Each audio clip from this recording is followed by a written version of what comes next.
I don't want to stick with just the basics of composition in this interview. I want to go beyond that and really get into how people can improve their composition. I know you have a lot of videos on that on your YouTube, and plus a couple ebooks on your website. What do you consider the basics, though? The basics for me is to have like either one or two subjects, and they have to be maybe three. They have to be very clear in the photo. So use light and dark as I just talked about. Make sure that it stands out and there's no doubt about what you're supposed to look at in the photo. So have that subject or focal point. The next thing is to have some kind of visual flow in the photo. The most obvious is, of course, leading lines, so that the viewer can follow those lines either towards something, the subject, or through the photo. So yeah, that those would probably be my very most basic. I honestly don't really consider the rule of thirds basic because I think it's a little bit annoying. Balance is a compositional tool that you can use, and I think that for the most part, when we try to up the aesthetic quality of a photo, you always have to have your photo in balance, unless again for a very specific reason. So balance is something you can use, but you should probably always use it if you want to up the aesthetics. Why do you consider the rule of thirds annoying? The problem is, in my experience, that when you learn the rule of thirds, you basically just force every composition into the rule of thirds, and you can very easily forget about balance. So if you have a fairly clean scene and you put your subject in one of those intersection points in the rule of thirds grid, then there's a tendency that that photo is being thrown out of balance. And for me, that is annoying. Some people don't have a problem with it, but I think it's annoying. And also, all your compositions basically get to look the same. And there's not a whole lot of creativity in that. In terms of balance, like, do you see people having a tendency to overcomplicate that and other compositional basics? Hmm. I would more say that once you've got it, you've got it. So it's more like you move to. It's a little bit like learning to ride a bicycle. When you have balance nailed, then you don't really forget it, and I don't really think you can in that way overcomplicate it. The easiest way I've found to explain it is that you want to have an equal amount of visual interest on either side of the middle of the photo, no matter if you're shooting horizontal or vertical. So if you have like your subject on the left side of your photo, you need to have something to balance that out on the right side of the photo. And that is the easiest way to say it. And you have to think about it as visual balance. It's not like physical balance. But you also want to make sure that there's no doubt about what your subject is. And that is where more of those compositional tools come in. Once you grasp like the basics of composition, and you move on to those a little bit more advanced topics. Number one, they're a lot more fun, and number two, like, how do you, as somebody with a past in teaching and has training in that, how do you teach people how to use those advanced topics and kind of use basically the basics as that building block to the advanced topics? Keep it simple. in every way, just keep it simple. You can very, very fast make a new subject for people very, very complicated. So for me, it's about keeping it simple, one thing at a time, and then we can build slowly on that. I'm very much into thinking progression. So we start out with the simple stuff, and then we advance and build on top of that. And it's the same thing with composition. So let's say, as an example, let's talk about leading lines. Then we stick to talking about leading lines. It doesn't have to be like, a straight line. It can be S-curves, and it can be patterns and so forth. So in that way, I build on top of that within that subject. So in that way, I try to keep it simple. I don't start to talk about balance suddenly, even though it could be relevant for the specific photo I use as an example. I don't start to talk about so much the focal point or the subject and how it stands out relative to the background, I stick to the topic for the most part.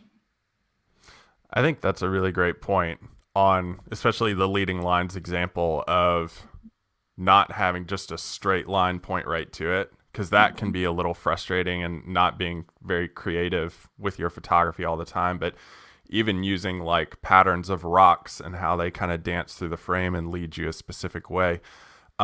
When did you finally understand that in composition for your photography? And once you did, was it kind of like this enlightening moment where you just went wild with your photography after that? No, I don't really remember exactly when it was, Mm. because I just learned so much at the same time. I think when I first got in, I remember when I got into photography and I figured out what a raw photo could do. And I really started to get on YouTube and just found all the different videos on YouTube that was back then, and just took everything in. And then slowly over time, I also got a better understanding of composition. And then I, of course, also had something like we analyzed paintings, mainly sculptures and so forth, in ground school. And I've always been creative in the sense that I like to paint. Um, and then, of course, videography came in, and like keep things within the frame and all those things. So I would say that it has been as a progression also for me to really learn um, composition. So in that way, no, I don't remember exactly when it was, and then I just went bang. It's more like building slowly on top, and I think that's a very important point. It's not like it suddenly just clicks and then you're on. It's you slowly progress, and that is how it is with most subjects in this world. You mentioned doing other art forms. What is it about photography versus painting, sculpting, and other art forms that does it for you? Mm, to begin with, because my background, I would consider myself very much like, a little bit nerdy, like fantasy, computer games, all that stuff. So to begin with, I did a lot of like commercial photography, where I photographed a subject, a person in the studio, and then I cut that person into the background. Like, one of my big inspirations to begin with is Joel Grimes, and he had a very distinct style. He became famous for a very distinct style. And in that way, I learned both Photoshop. I learned about composition. I learned how basically to use my imagination. I made a portrait series about elves, and with that background, a little bit nerdy background, I just moved into that. And I'm sorry, I forgot the question. It was just what does it for you about photography versus the other art forms? Yes. Um, yeah, what I was trying to go to was like how it was very much like world building. So it was my creativity that came out in that way. And when it's then moved into landscape photography, then it was even more about like, world building. I'm creating a landscape, not creating it, I'm photographing it. And the combination of that, and then maybe also that instant feedback of photography and coming from videography and learning photography through that, it all kind of came together. I've never like learned sitting down and painting with paint and pen and a pencil in that way. I just draw it when I was a child. So in that way, I guess, of course, photography is still a skill you need to learn, especially if you go like, whether you go in the artisan way, or if you documentary way, or if you go in the artistic way. But at the very least, painting has never been something that I wanted to pursue. And I think that photography, you basically could go out and take a photo, and then you had a raw file and could go in and play with the sliders, and then it was something else. Whereas in that way, you get that instant feedback relatively fast, I guess, maybe, if that makes sense. No, it definitely makes total sense. And hearing you talk about your background and your what you liked in terms of artwork, it definitely speaks to like how I see your landscapes and how I see you produce compositions, and then even in taking it into the post processing. And I think that's a great topic too, of like, how do you take what you're doing in, well, let's go here first. Let's build on this in a logical sequence. Behind your camera, like you're stepping into a landscape, how do you go about composing a photo? First and foremost, for the most part, I go to a place with often an idea about what it is I want to photograph. So I always usually have a subject in mind. Let's say I go to Iceland. I know I want to photograph Glacier X, or I go to the specific forest in Denmark. I know that there's a really cool tree I want to photograph. So for the most part, I always have a subject in mind. Then I wait for the conditions that I have imagined. Let's say a forest. I would like some morning fog, because it is good to, like, create separation. I want to make sure that whatever subject it is I'm photographing stands out. So if it's a tree, it's a dark subject on a brighter background because of the fog.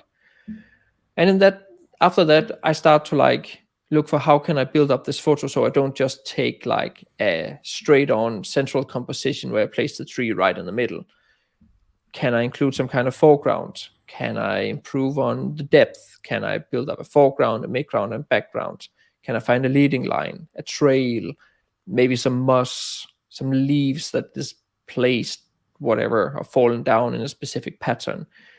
In that way, I start to like building it up, but I try to also make sure that I simplify the photo at the same time. I don't want to introduce too many elements so that people just get confused and your attention flies all over the screen. And from there on, I also think about, especially in forests, about the focal length. How far can I go back and zoom in so that I get that perspective compression, rather than just going close to the tree and using the wide angle, and then I take up or include the canopy and get all those holes in the top of the canopy that can be distracting. If you move a little bit further back and zoom in, so that you have less of the canopy, in that way you make your subject usually stand out more. So it's all those different things where I have like this, I want to shoot this, and then I try to build up the scene once I'm there. Sometimes I do have a pretty decent idea about what it is I want, and then I basically just wait for the conditions. It's funny to me having a podcast and getting to ask these questions a lot, because everybody has a different approach. Like, you have subject in mind, Adam Gibbs has light in mind. It's two very different ways of approaching a landscape, which is amazing because we have different interests and different likes, and there are different ways of doing photography. But one thing you mentioned was conditions. As somebody who is perpetually not patient, what do you do when those conditions don't materialize? Are you going to a location for several days at a time and waiting on this? No, because for the most part, I can't. I look a lot at weather forecasts. Well, my forecast apps are the ones I do. It's not like, big science when it comes to predicting fog anymore. There's so many resources on it. For the most part, that's what I'm after, especially in Denmark. Calm conditions I really like around lakes. Moist conditions in forests, that could be with fog. Obviously, golden hour light, blue hour light is good. And then storm clouds. I always like storm clouds. Days with storms and just generally interesting conditions. It's basically everything but clear blue skies that I really like. And then sometimes, like, obviously, that's also beneficial. Like, if you want a specific sunrise where you want to capture the sun behind, I don't know, a bridge or something like that, then that is also what you want. So in that way, I think over time you get such a broad experience with all types of conditions. And if you have explored your landscapes, your local landscapes enough, then you have a pretty decent idea when what can look good. Even though you maybe have imagined that, okay, it would be nice to have this old um, farm with sunset light, then maybe it would also look super cool in a snow shower. So in that way, like, you often have multiple choices. Like, we have a lot of lighthouses in Denmark. I really enjoy photographing those.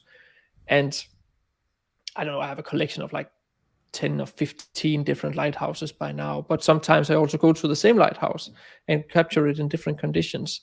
And obviously, if you have a cool lighthouse and you have a cool composition, that composition usually also looks cool in different kinds of lights and with different backgrounds, sunset, sunrise. If you have noctilucent clouds during summer, heck, even here in Denmark, we can also get the auroras.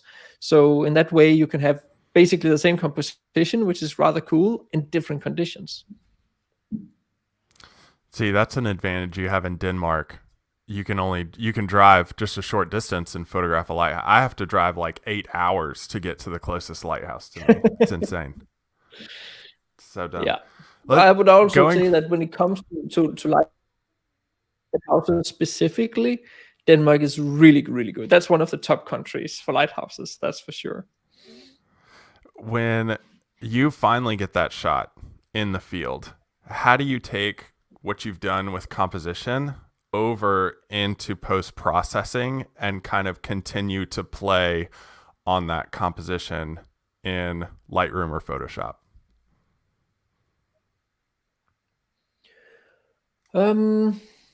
I tried to emphasize a little bit what the composition was about. Let's say I photographed a trail leading up to a lighthouse.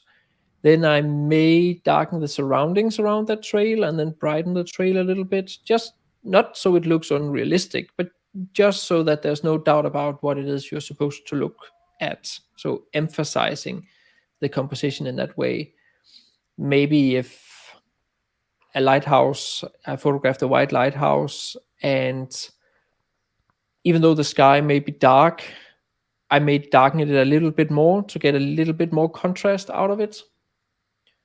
When it comes to forest photography, especially during fog, I actually usually dehaze the photo a little bit because it does make the subject, the tree or trees, stand out more, but it's not sacrificing the fog effect in the background.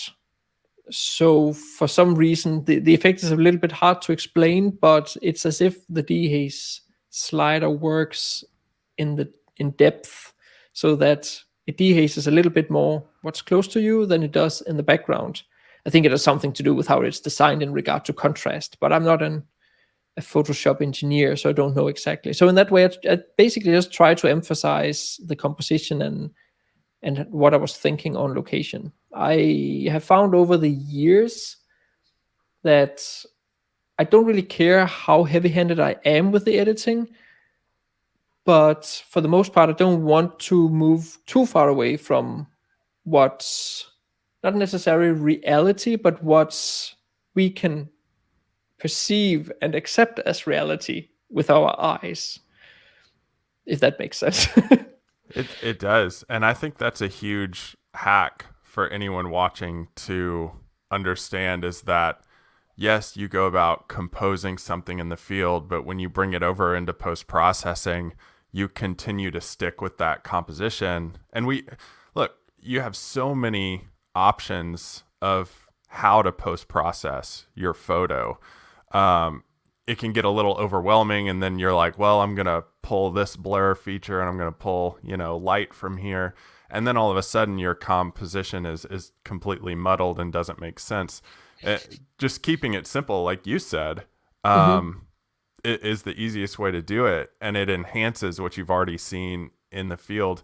And from your teaching experiences, is that something that people tend to do over and over, is overcomplicate the post-processing side when it does come to composition? Again, I would say it's hard to say because it's again it's a learning curve. I think a lot of people are, to begin with, a little bit afraid of it, and there's not really a clear direction. Many people are looking for, this is the cheat sheet, this is what you have to do. You have to always lower the highlights, always up the shadows, always add contrast. Then you go into Photoshop, then you do this and this and this. Like they look for a specific roadmap that could work for all photos to begin with. But I think most people very fast learn that it's more a question about actually learning what tools, editing tools you have available, so that you can use those to benefit the specific photo that you're editing. So, that's also one of the reasons why I don't really do a whole lot about presets, because it's like applying a specific style to a photo where you may want to do something else. I know it can be beneficial if you want to have all your photos look the same in a specific style, but for me, it's not really how I like to work. And totally fair if other people do that. Like I'm very liberal when it comes to all these things. People can do exactly what they want with their photos. It's just not what I like to do. For me, the editing process is definitely a big part of my photography. But on the other hand, I can also feel that over the past years that I'm doing less and less editing. Like I'm not spending like 8 hours on one photo anymore to get like blend 10 different photos together in a time blending. Right now, I've probably done it so many times that I usually go and get the right conditions beforehand instead of trying to force something out of a composition. But it's also something to do with, like, if you travel to a specific place and you have a certain photo in mind, then you want to go home with that photo. So you have to figure out ways to actually come away with that photo. So yeah. Whereas when I photograph mainly Denmark, I can just wait for the right conditions, go and get it. And if I don't get it the first time, I probably get it the second. Well, let's jump into that topic of Denmark specifically. It's not always a country you hear people rattle off when they're talking about their quote unquote bucket list locations. Nope. What is photography like in Denmark when it comes to, like creative compositions and your style and how you're incorporating that into your photography? To begin with, it's extremely frustrating because you have no clue what you're supposed to go and photograph, because there's no mountains, no glaciers. Auroras are extremely rare, and yeah, it's not really an explored country in the same sense as, the most obvious example is Iceland, or Scotland for that matter. It's not really a super popular landscape photography country like Britain, England. Like, there's so many landscape photographers over there. There's so many resources on finding really beautiful locations where you can just go and just put your tripod in the exact same place as the other photographers and wait for great light or interesting conditions. Here in Denmark, I've had to really, really explore a lot on my own. There's of course a lot of resources, like we have our nature department too, where they have a lot of resources on the different state forests and areas owned by the state, and they're usually very open to the public. And in that way, I can sit back home and research without actually having to go out on location. But for the most part, I benefit a whole lot from actually going out and researching the place. Obviously, it's also a good idea to find other Danish photographers and see what they do, get inspiration for a specific area. And yeah, so in that way, the main thing I really enjoy about Denmark is, obviously, because I'm a Dane, I can relate to the landscapes, and I think that gives me a big thing. But also that it's basically an unexplored country. Even though we are such a small country, it is very unexplored. I can find so many original compositions and places and locations that people have never photographed. And I feel I can make world-class photos in Denmark where it is not the landscape that does the job for me. Like, if you go to Iceland, photographing a glacier is always incredible. Glaciers are incredible. Or big iconic mountains are incredible. I would argue that often the landscape does the job for you. But here in Denmark, like you have to work for it. So in that way, you also feel that you deserve the photo kind of more. Even though I made my career on going to Iceland and photographing all the big places, which I really, really enjoyed back then. I still enjoy it, of course. You get to a big waterfall and just like thunders down in your head. And for me, it's quite exotic because we don't have waterfalls in Denmark. So in that way, I still enjoy that, but it is extremely hard to come away with anything original from like the most famous waterfalls in Iceland. Whereas in Denmark, if I find some little stream where I can do some long exposure, there's a really big chance that nobody else has done that before me. So I'm watching you talk about photography, composition, going to all these different countries, and then I see you light up when you talk about photographing Denmark. Has it kind of like re-energized your creativity in photography? Absolutely, I would say. I ran quite a lot of workshops in Iceland, and when you do the same workshops and do the same tours, like it's only so many times you can go to the Diamond Beach in Iceland and feel the same awe and wonder as the first time you got there. There's no denying that. That specific place, I'm still quite excited about going there, but when it comes to Denmark, for me, it's just like, the closer I can get to my childhood home and come away with like photos that I know are unique and interesting and good and have strong compositions. They may not be world-class landscape photographers, for photographs, but for sure, I'm super proud of the work I do. And I think that is something that is definitely driving my enthusiasm for photography. So in that way, there's always something new to photograph. There's also always something new to explore here. Whereas my estimated guess is that for locals in Iceland, like you really have to push the boundaries for what you can to get anything new in Iceland, or the Faroe Islands for that matter, which I also really love and love going to, but it's a very small country, and there's so many people going there photographing it that it is not easy to get original stuff in those places. I have this conversation a lot with people in the United States because I live in a very, let's say, uninspiring area of the eastern portion of the United States. Very flat, a lot of cornfields. Then in the West, of course, you have Rocky Mountains, you have Death Valley, you have the Sierras, just anywhere, any state you go out west. I mean, you can find some awe-inspiring landscape to photograph, but pretty much anyone who's photographed both west and east says east is much harder to photograph, but they always feel much more connected to the compositions that they produce because they had to work that much harder for them. And a lot of the areas are unexplored. Like you were talking about, the Icelandic waterfalls are giant booming waterfalls. Here, they're little like trickling mountain streams. We don't really have, huge waterfalls. We have some. For you, I'm curious in terms of the Denmark landscapes, was the pandemic something that pushed you in that direction because you couldn't travel that much?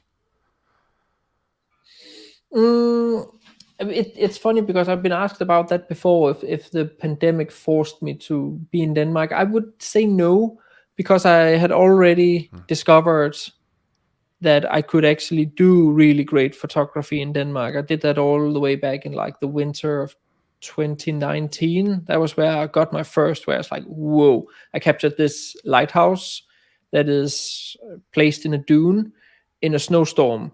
So it's super minimal, super dramatic, and very unique.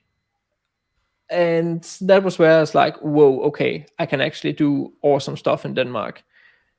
And from there, it was just a question about like exploring because I'd already had the enthusiasm. So I like started putting in the energy and the time in actually trying to figure out if I can do more of this, and I could. So in that way, I would definitely say that the way I think what is possible has changed. It was also in the same time where I really got hooked on forest photography, which I think for a lot of landscape photographers can be a hard nut to crack. What actually works, but like for me, the one main thing for forest photography that will probably make it work for you is to wait for some fog, because it just simplifies the forest so much. And when you actually have that, I would say that the compositions really start to jump out on you. Then you can always like talking about light, having light beaming in and having light up specific subjects and so forth. But for forest photography, definitely fog. And it's also just because, for me, one thing I've been thinking about over the past years is that even though I call myself a landscape photographer and I really enjoy landscapes, I really find that it's landscapes with atmosphere. So I think there's a French photographer, Alexandre Duchem or Duchemes or something like that. I think actually he calls himself an atmospheric photographer. And I can very much relate to that. I seek out atmosphere, and it doesn't have to be fog or mist. It can also be rain and thundering clouds or snowstorms or all those things. But that there's something happening in the photo, and that is usually around the atmosphere, is a big part of my of the way I think photography. And then obviously sometimes, like, if you find a composition, fog is definitely not what you want because you can't see the scene. So you have to maybe wait for maybe another type of fog, some local low-hanging mist or something like that. Or yeah, maybe not fog. I don't know. So it's not always that you want that.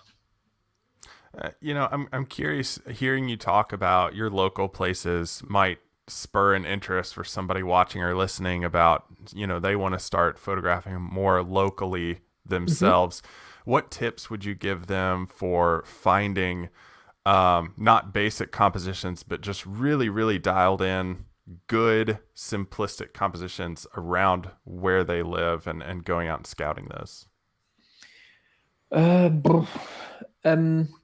First and foremost, when it comes to scouting, I would say go places where you haven't gone before. Obviously, if you live in a cornfield that is 100 by 100 kilometers, square kilometers, it can be a little bit hard to go on trails that you haven't gone before because there's probably like only 2 or 3.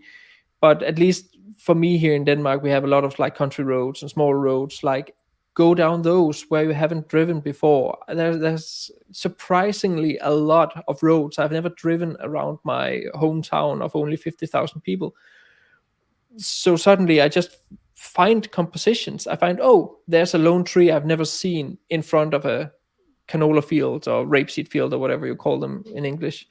And it's just like, because I went down a road I've never been down before. If you go to visit your parents, drive half an hour before and drive on some roads that you usually don't drive those same roads on the way back, because the landscape looks different on the way back. So in that way you can drive out and back on roads you haven't driven before. That's a tip. If you have a dog or if you are out for a walk, go for walks in places you have never gone before, especially in small forest trails. Go on those that you've never gone before. When it comes to what you can do from home, is that at the very least in Denmark, we have different regions of Denmark where there are tourist guides. Look into those tourist guides. There's something about what kind of food can you experience in this town, but there's usually also something about what can nature provide in this area. So there's just plenty of things that you can do. In regard to composition, I don't think mainly composition when I explore. I go out, as I said before, to find subjects that I find interesting. And sometimes it's also a composition that's interesting that jumps out on me. But for the most part, I'm trying to find that subject. So I am not in doubt about what it is I'm photographing when I'm out in the field. And then of course there's just areas where I see that there's a lot of potential. I went to a place last autumn where I could see on Google Earth, Google Maps, that it was kind of an open area. I could see that there was like trees standing around, there was some lake, and there was some grass fields and some trails. And I was like, there's pretty decent chance that this place would actually look really cool during a morning with either autumn colors or fog or just a little bit of mist, even on a clear day where the sun can, like, beam down through the trees and create those sunbeams. So without having even explored it, I just went there because I had a pretty good idea that I could probably pull out 1 or 2 photos, and I came away with, like, 15. So it does happen that you find an area where you're just like, there's probably a good potential here. Whether you have explored it or not, go. No, yeah, that's a great tip, and I'm glad you mentioned Google Earth because that's something that I always tell people. It drives me crazy when somebody's like, "Well, there's nothing to photograph around where I live." That is a scapegoat for saying, I just don't want to go out and explore. If you go on Yeah. Google Earth, there's Another tip. Yeah, sorry. Another tip I just thought about is that in Denmark we're known for our flat country, and a lot of people are like, oh, they're thinking landscape photography, then let's think wide angles. But long lenses are extremely good for flat countrysides, because you can zoom into all those details that are very far away. You don't have to use the wide angle to include the entire landscape. You can zoom into parts of the landscapes, and that also helps simplifying the photos. So sorry, we were talking about Google Earth. yeah, no, that's a great one too. You get to seclude areas versus having a lot of negative space. There's a measuring tool in Google Earth where you can draw like a radius around a pinpoint. And I always say, like, for me, a 3-hour drive there is probably a day's trip. It's a long day trip, but 3-hour drive and back. And you can find so many state forests or, natural areas. And a lot of times I've found a lot of national forests that I've gone to photograph that are very unexplored and great for forest photography. That's a really great point, because in Denmark we also have like state forests and forests that have been bought by the state, or we call them parks or whatever. And especially in the US, you have state forests and so forth. There's a reason why it's a state forest. It's because it's an interesting natural place. So there's a decent chance that you can actually pull off some interesting nature photography. That's right. And like more often than not, even if you go and conditions don't work out, you still get to scout and explore that area. And I mean, I always have a lot of fun when I'm out exploring. Exactly. And when you're out, you said you basically look for subjects first. When those conditions don't work out, and you're able to go back again and again, how do you kind of pick and choose whether it's fog or let's say like a snowstorm or storm clouds for the atmospheric effect for your images? Generally, I think like when it comes to fog, it's generally in areas, forest areas, where you can go into the forest and where you can speaking of composition, where you can frame the photo somehow. I generally, for the most part, prefer to not have fog in the photo that goes all the way up to the top of the frame. It opens the photo up too much, if that makes sense. Opens up the composition. I have a few. I have like a lone tree in a wetland area, taking it during fog, simply just because I didn't want the background. So I would rather have that photo with fog than having it include with the background included. But for the most part, when it comes to fog, I want to be able to like have at least the canopy or some background trees that make sure that the composition goes or my subjects or the forest goes all the way out to the frame. When it comes to like lone trees on fields, lone subjects and so forth, for the most part, they're so far away that they definitely do not benefit from fog. So that is always where it's interesting to see it in different kinds of light, like big brooming dark storm clouds in the background, and then maybe some local light coming in from the side. So like dappled light coming in, super interesting. It just makes the photo much more dynamic than just going out and photographing it on a clear day. And then that being said, like we have all those rapeseed fields, those yellow fields all around Denmark in May. They work great on blue sky days or with a few puffy clouds, simply just because you get that color difference with the yellows and the blues, and it always works really, really great together.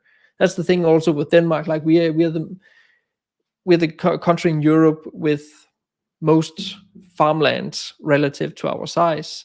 So there's a lot and a lot and a lot of fields here. And I think that's for the most part was why I wasn't super interested in photographing Denmark, since I hadn't found all those pearls. I know that there's there now, but I was just seeing all these fields, and it was just like the same kind of landscape all over the place.